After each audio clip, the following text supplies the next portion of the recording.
भगवान भोलेनाथ जी के आशीर्वाद से जीवन के हर कष्टों से तुरंत मिल जाएगी। आपको मुक्ति आपके जीवन में होगी। धन की वर्षा और दोस्तों खुशियों से भर जाएगा। आपका घर बन जाओगे आप करोड़पति। क्योंकि दोस्तों इस बार शुक्रवार पितृपक्ष दशमी तिथि के दिन बहुत सारे शुभ योगों का निर्माण हो रहा है, जो कि कई वर्षों बाद आया है। इसीलिए दोस्तों इस दिन का महत्व बहुत ही ज्यादा बड़ा होता है और इस दिन आप लोगों को यह एक चुटकी काले तिल वाला उपाय जरूर करना चाहिए, जो कि पंडित जी ने अपनी अभी की ही कथा में यहाँ पर बताया हुआ है। तो दोस्तों इस उपाय को आपको कैसे करना है, कब करना है, कहां पर करना है और उपाय को करते समय आपको किन किन बातों का ध्यान रखना है, ये सारी जानकारी हम आपको इस वीडियो में देंगे। तो चलिए दोस्तों वीडियो में आगे बढ़ते हैं। देखिए यह दिन इतना खास होता है, इतना महत्वपूर्ण होता है। देखा गया है कभी कभी बड़े बड़े पूजा पाठ अनुष्ठान से जो मनोकामना पूर्ण नहीं होती है, वह आज 27 सितंबर 2024 शुक्रवार के दिन छोटे से उपाय करने से ही आपकी सभी मनोकामना पूर्ण हो जाती है। और बहुत सारे लोगों ने इस उपाय को किया भी है और उनको इस उपाय को करने का फल भी जरूर मिला है। अगर आप लोग भी इस उपाय को 27 सितंबर 2024 शुक्रवार के दिन करना चाहते हैं, तो आप इस उपाय को पहले अच्छे से समझ लेना, सुन लेना, उसके बाद करना। आपको इस उपाय का फल जरूर मिलेगा और इस उपाय को करने से आपके घर में चाहे किसी भी प्रकार की दुख और समस्या क्यों ना चल रही हो, आपको उसका कारण भी नहीं पता है कि भाई यह समस्या किस कारण से चल रही है। उसका कुछ भी कारण हो सकता है, जैसे पितृदोष हो सकता है या किसी भी तरह का मंगल दोष भी हो सकता है, और भी बहुत तरह के दोष होते हैं, कुछ भी हो सकता है। पर आपको इस उपाय को करने के लिए अपने दोष को पता लगाने की भी जरूरत नहीं है। 27 सितंबर 2024 के दिन यहां पर पितृपक्ष शुक्रवार के दिन इस एक चुटकी काले तिल वाला उपाय को आप लोगों को कर लेना है। दोस्तों अब हम समझते हैं इस वाले उपाय को हमें करना किस समय है। तो सबसे पहली बात दोस्तों, हम समझते हैं कि यह एक चुटकी काले तिल वाला उपाय करना किसको है। तो देखिए यहां पर सीधी सी बात है कि यह एक चुटकी काले तिल वाला उपाय जो है यह किस लिए किया जा रहा है। यह मनोकामना को पूर्ण करने के लिए किया जा रहा है, या आपके जीवन में जो दुख और परेशानियां हैं उनको दूर करने के लिए किया जा रहा है, या आपका कोई बड़ा काम है जो कि नहीं हो पा रहा है, आप उसके लिए इस उपाय को कर सकते हो।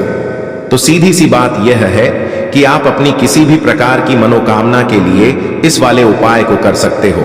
तो यह उपाय वह व्यक्ति कर सकता है जिस व्यक्ति को अपनी किसी भी प्रकार की मनोकामना भगवान शिव जी से पूर्ण करवानी हो। और अगर कोई भी माताएं बहनें जो है अपने घर की सुख और शांति के लिए, घर में धन समृद्धि को बढ़ाने के लिए यह वाला उपाय करना चाहती हैं, तो घर की जो बड़ी माताएं बहनें होंगी वह इस एक चुटकी काले तिल वाले उपाय को विशेष रूप से करें। क्योंकि माताएं बहनें घर की लक्ष्मी होती हैं और जब घर की लक्ष्मी कोई विशेष उपाय करती है तो उसका फल ही बहुत जल्दी मिल जाता है और बहुत बड़ा होकर मिलता है।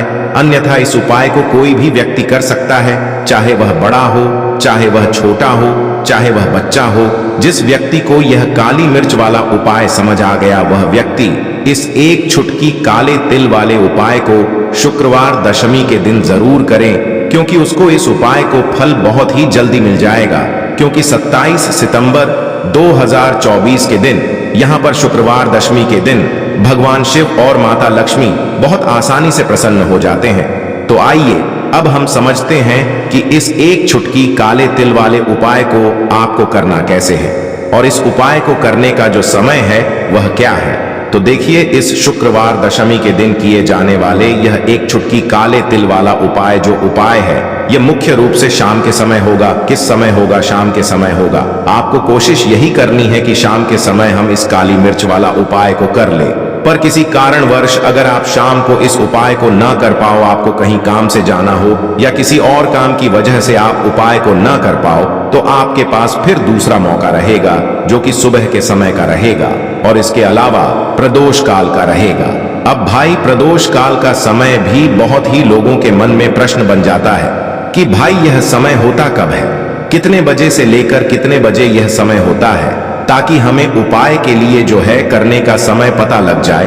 तो हम आपको बता दें, प्रदोष काल का जो एक समय होता है, शाम का समय वह होता है शाम के 6 बजे से लेकर शाम के 7 बजे के बीच का, इस समय के बीच में आप उपाय को करेंगे तो आपको उस उपाय का जरूर फल मिलेगा।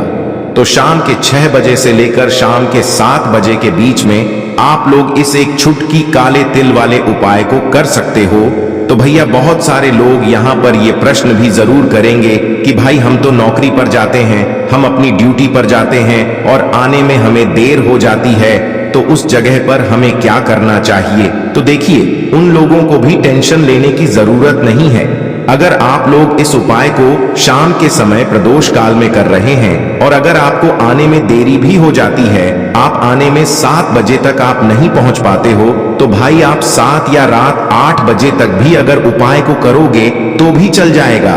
और अगर इससे भी थोड़ा देर हो जाती है तो भी आप उपाय को कर सकते हो, क्योंकि 27 सितंबर 2024 पितृपक्ष शुक्रवार दशमी का दिन है। यह दिन बहुत ही कम आता है पूरे साल भर में, इसलिए जब आपको मौका मिल जाए तब आप इस उपाय को जरूर कर लेना।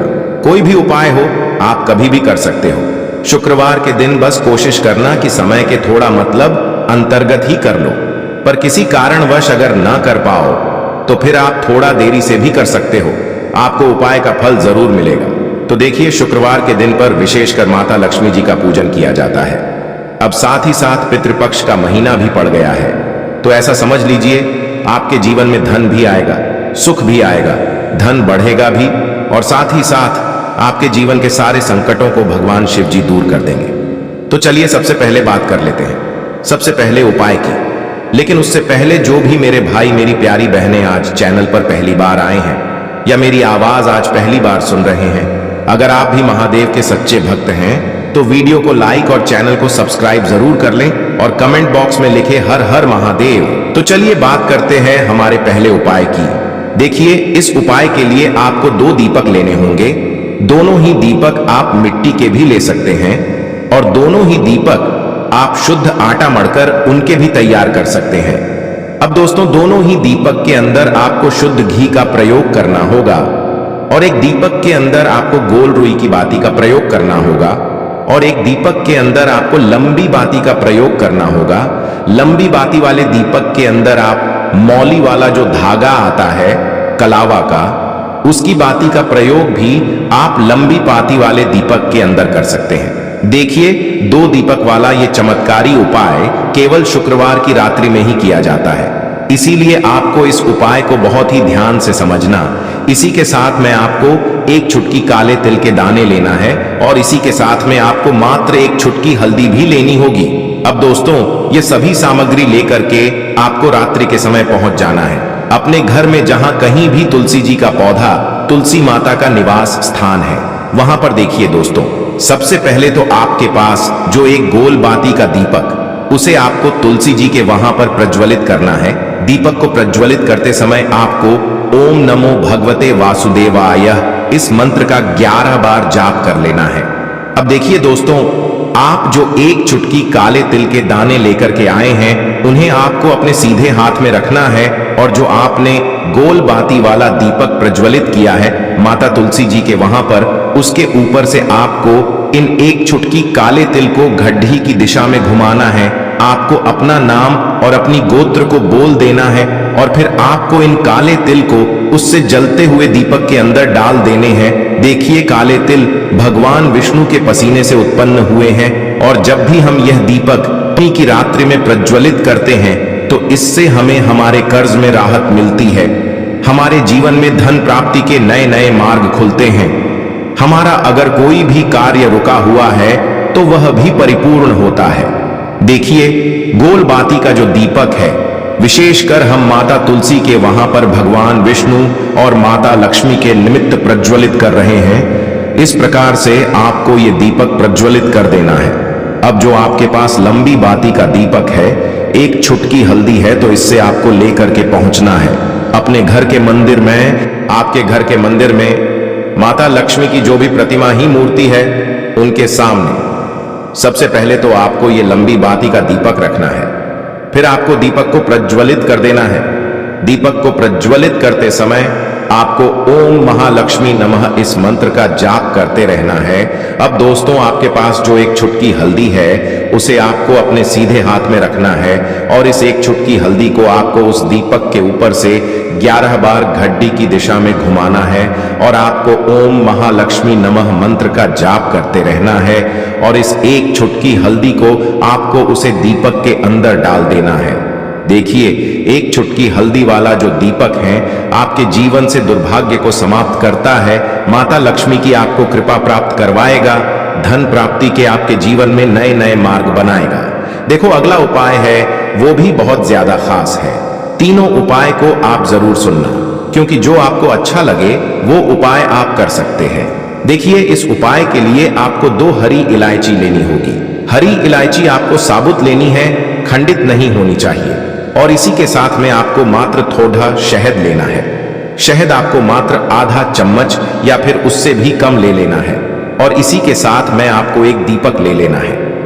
दीपक आप चाहे तो मिट्टी का भी ले सकते हैं और आप चाहे तो शुद्ध आटा मढ़कर उसका दीपक भी आप तैयार कर सकते हैं। इस दीपक के अंदर आपको मौली का जो धागा आता है, कलावा का, उसकी बाती का प्रयोग करना होगा। यानी कि इस दीपक के अंदर आपको लाल रंग की बाती का प्रयोग करना होगा और इस दीपक के अंदर आपको शुद्ध घी का प्रयोग करना होगा। अब ये सारी सामग्री लेकर के आपको अपने घर में जो भी मंदिर है वहां पर पहुंच जाना है और आपको माता लक्ष्मी के किसी भी स्वरूप के सामने बैठ जाना है। अगर माता लक्ष्मी की फोटो है, माता लक्ष्मी की प्रतिमा है तो उनके सामने आपको बैठ जाना है। अगर माता पार्वती की प्रतिमा है तो उनके सामने आपको बैठ जाना है। यानी कि किसी भी माता के स्वरूप के सामने आपको बैठ जाना है। अब देखिए, सबसे पहले तो आपको माता रानी के सामने थोड़ी सी चावल की ढेरी बना देनी है। यानी कि थोड़ी सी अक्षत के दाने आपको माता रानी के सामने रखना है। उसके बाद आप जो एक दीपक लेकर के गए हैं, उस दीपक को आपको उन्हीं चावल के दानों के ऊपर रख देना है और फिर इस दीपक को आपको माता रानी के सामने प्रज्वलित कर देना है। देखें, इस दीपक को प्रज्वलित करते समय आपको ओम महालक्ष्मी नमः इस मंत्र का लगातार जाप करते रहना है। दीपक को प्रज्वलित करने के बाद आप जो 2 हरी इलायची लेकर के गए हैं, उसमें से एक हरी इलायची को तो आपको उसी दीपक के अंदर डाल देनी है और वहीं पर आपको कम से कम 21 बार ओम महालक्ष्मी नमः इस मंत्र का जाप कर लेना है। अब आपके पास जो शहद है और एक हरी इलायची है, उसे सीधे आपको लेकर के पहुंच जाना है। भगवान शिव के मंदिर में पूज्य गुरु जी ने बताया है कि यह उपाय आपको सिर्फ और सिर्फ शाम के समय ही करना होगा। शाम को जब भी सूर्यास्त का समय होता है तो उस समय आपको यह उपाय करना है। लेकिन सबसे पहले तो आपके पास जो एक हरी इलायची है, उसे आपको उस शहद के अंदर अच्छे से डुबो देना है। यानी कि शहद का लेपन उसे हरी इलायची के ऊपर चारों तरफ आपको कर देना है। अब यह जो शहद से युक्त हरी इलायची है, इससे आपको भगवान शिव के शिवलिंग पर अर्पित कर देनी है और आपको वो श्री शिवाय नमस्तुभ्यम इस मंत्र का लगातार जाप करते रहना है। फिर इसके बाद आपको एक लोटा जल भी अपने साथ लेकर के जाना। तो यह एक लोटा जल भी आपको धीरे धीरे शिवलिंग पर समर्पित कर देना है और आपको श्री शिवाय नमस्तुभ्यम इस मंत्र का जाप करते रहना है। फिर इसके बाद आपको अपने घर आ जाना है। इस प्रकार से आपको ये उपाय कर लेना है। तो चलिए दोस्तों, जान लेते हैं गुरुजी द्वारा बताए गए दूसरे उपाय के बारे में। देखिए, इस उपाय के लिए आपको लेना है 11 चावल के दाने। गुरुजी ने कहा है चावल के दाने खंडित नहीं लेने हैं, बिल्कुल साबुत होने चाहिए। उसके साथ में आपको लेना है एक बेलपत्र। बेलपत्र का भी एक नियम है, अगर आपके पास बेलपत्र नहीं है तो आप शिवलिंग से उठाकर उसको पुनः शुद्ध जल से धोकर इस्तेमाल कर सकते हैं। इस प्रकार आपको बेलपत्र लेना है। इसके बाद आपको एक लोटा जल लेना है। अब ये सब सामग्री लेकर आपको जाना है महादेव के मंदिर में। देखो, अब आपको उत्तर साइड में खड़े हो जाना है और सबसे पहले आपको एक बेलपत्र अपने हाथ पर और 11 चावल दाने रखकर शिवलिंग के ऊपर अपना नाम और गोत्र बोलते हुए समर्पित कर देना है और ओम नमः शिवाय श्री शिवाय नमस्तुभ्यं का लगातार जाप करना है। अब आपको जो एक लोटा जल साथ में लेकर आए थे, उसे धीरे धीरे बेलपत्र और चावल दाने के ठीक ऊपर आपको समर्पित करते जाना है और शिव पुराण के मूल मंत्र श्री शिवाय नमस्तुभ्यं का 11 बार जाप करना है और अपनी मनोकामना बोलते जाना है। देखो, बस छोटा सा उपाय करना है देखना एक दिन आपके सब काम बनने लग जाएंगे। गुरुजी का बहुत ही विशेष उपाय है। चलते हैं तीसरे उपाय की तरफ। देखिए, इस उपाय के लिए आपको एक तांबे के पात्र के अंदर सबसे पहले अपने घर से शुद्ध जल लेना है। फिर इसी के साथ में आपको मात्र थोड़ा सा शहद लेना होगा। शहद आपको आधा चम्मच या फिर उससे भी कम लेना है। और इसी के साथ मैं आपको एक प्यारी सी बेलपत्र ले लेनी है। बेलपत्र यदि आपको नहीं मिल पाती है तो भगवान शिव के शिवलिंग पर चढ़ी हुई बेलपत्रों को आप पुण्य शुद्ध जल से धोकर के उपयोग कर सकते हैं। और बेलपत्र जो है वह कहीं से भी कटी फटी खंडित नहीं होनी चाहिए। अब ये तीनों सामग्री लेकर के सीधे आपको पहुंच जाना होगा भगवान शिव के मंदिर में। ये उपाय सुबह से लेकर के शाम तक किसी भी समय कर सकते हैं। देखिए, सबसे पहले तो आपके पास जो शहद है उससे आपको अपने सीधे हाथ की चींटी उंगली के जो पास वाली उंगली होती है अनामिका उंगली, उसमें थोड़ा सा शहद आपको लेना है। और इससे फिर आपको शिवलिंग पर जहां माता सुंदरी का स्थान होता है वहां पर आपको ओम का निर्माण करना है। लेकिन जलाधारी के बिल्कुल बीच में जो स्थान होता है उससे माता अशोक सुंदरी का स्थान कहते हैं। और इसी स्थान पर आपको शहद से ओम का निर्माण करना है। अब दोस्तों, आपके पास जो एक बेलपत्र है उससे आपको अपने सीधे हाथ की हथेली पर रखना है और महादेव से आपको अपनी वह विशेष मनोकामना, आपके जीवन में जो भी संकट चल रहे हैं, जो भी समस्याएं चल रही हैं, जो भी जीवन में दुर्भाग्य बना हुआ है, आप अपने किसी भी कार्य में सफल नहीं हो पा रहे हैं, तो जिस भी प्रकार की आपकी समस्या है उसे दूर करने के लिए आपको महादेव से प्रार्थना कर लेनी है। और फिर यह जो एक बेलपत्र है इससे आपको शिवलिंग पर माता अशोक सुंदरी वाले स्थान पर समर्पित कर देनी है। देखिए, जहां पर आपने ओम का निर्माण किया है उसी के ऊपर आपको ये बेलपत्र भी समर्पित कर देनी है। देखिए, बेलपत्र की चिकनी साइड का हिस्सा शिवलिंग से स्पर्श होगा और इसकी जो डंडी है वो आपको जलाधारी की ओर रखनी है। पत्ती वाला भाग शिवलिंग की तरफ रहेगा। इसी प्रकार से आपको यह बेलपत्र समर्पित कर देनी है। अब दोस्तों, आपके पास जो एक जल का पात्र है उसमें से थोड़ा सा जल तो आपको बेलपत्र की जो आगे वाली पत्ती है उस पर आपको समर्पित करना है और आपको श्री शिवाय नमस्तुभ्यम इस मंत्र का जाप कर लेना है। फिर उस पात्र के अंदर जो जल बचेगा उसे पूरा आपको भगवान शिव के शिवलिंग पर धीरे धीरे समर्पित करते जाना है और लगातार आपको शिव महापुराण के मूल मंत्र श्री शिवाय नमस्तुभ्यम इस मंत्र का जाप करते रहना है। गुरुजी ने कहा है कि जल आपको इतने धीरे धीरे समर्पित करना है कि जल समर्पित करते हुए आप कम से कम 11 बार श्री शिवाय नमस्तुभ्यम या फिर ओम नमः शिवाय इस मंत्र का जाप कर सके। फिर इसके बाद वापस आपको अपने घर आ जाना है। इस प्रकार से आपको ये उपाय कर लेना है। आप देखेंगे कि आपकी सभी मनोकामनाएं अवश्य ही पूरी होंगी। ये उपाय आपको अवश्य करने हैं। इस वीडियो में हमने आपको 3 से 4 महा उपाय आपको बताए हैं जो आपको शुक्रवार के दिन करने हैं। अगर आपके मन में उपाय से जुड़ा कोई भी सवाल है तो हमें कमेंट बॉक्स में पूछ सकते हैं। उपाय करते समय कोई भी